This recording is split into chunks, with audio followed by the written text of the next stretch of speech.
Okay, so I took the string off the end where I started, and now I need to we want all the strings to be properly laying for the turn back. They all need to be smooth side up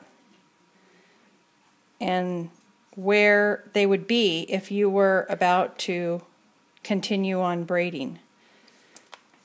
And if you had a core, which you probably will, it would be, you know, sticking out there, and you would go with the flow. The core would be tucked in. Oh, maybe not yours because you're not going to have a button. You would probably cut off the core. But I tuck my core in with these strings, but I cover my turnbacks with buttons.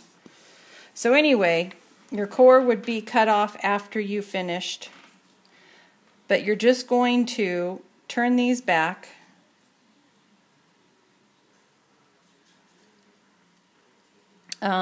this could either be your 7-inch turn back or where your snap goes, and you're going to place, see how you're going to find the best place for these.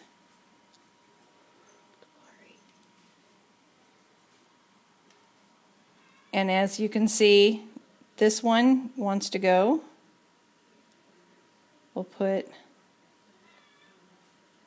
this one.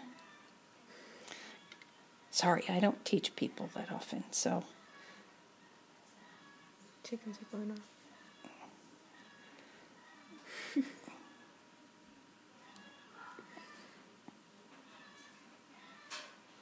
And take your little fid, poke it through.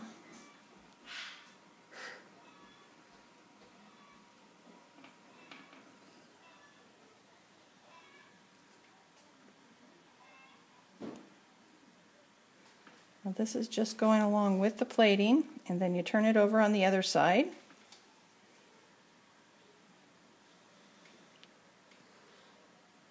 And just keep. And this one could either go here or the one above it, the loop above it. And you have to keep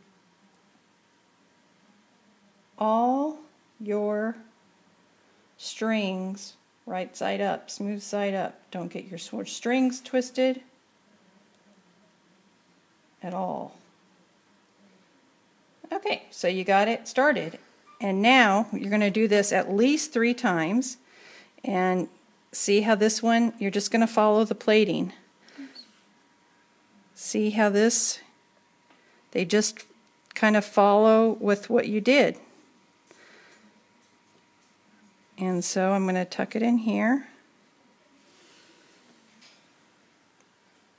And then cut extras? No, don't cut the extras. Or you just keep doing it? Nope. I'm going to only do it one more time. I'm only going to do it this time, and then I'm going to show you because I actually have to pull this loop out. But you can go up, but as far as you feel comfortable. I usually do it 3 times.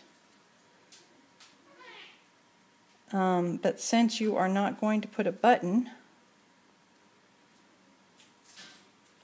and it's also for if you're not going to have a button over your turnbacks, you're going to want to keep these strings, you know, on top of each other as close as possible, so it only looks thick and not necessarily double stringed. And you could even, if you're splicing, you could even splice these a little bit thinner if you like. But this is the really tricky part. Pretend I've done it 3 or 4 times. And this is the part where you have to be careful that you tuck them right or you'll come unraveled. What I do when I'm on the rare occasions is I stick my fid through there and I shove these strings up into the core. up into the base of the string, of the base of the plating, and hide them all inside this cord the best that you can.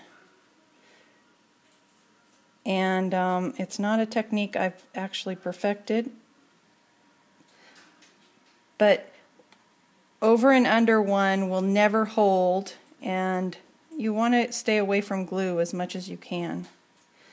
So I'm not going to go through the whole thing, but what I do is I take my fid and I throw it, loud birds, is I could start putting these up through here so you will never have anything unravel, even if you don't have a button.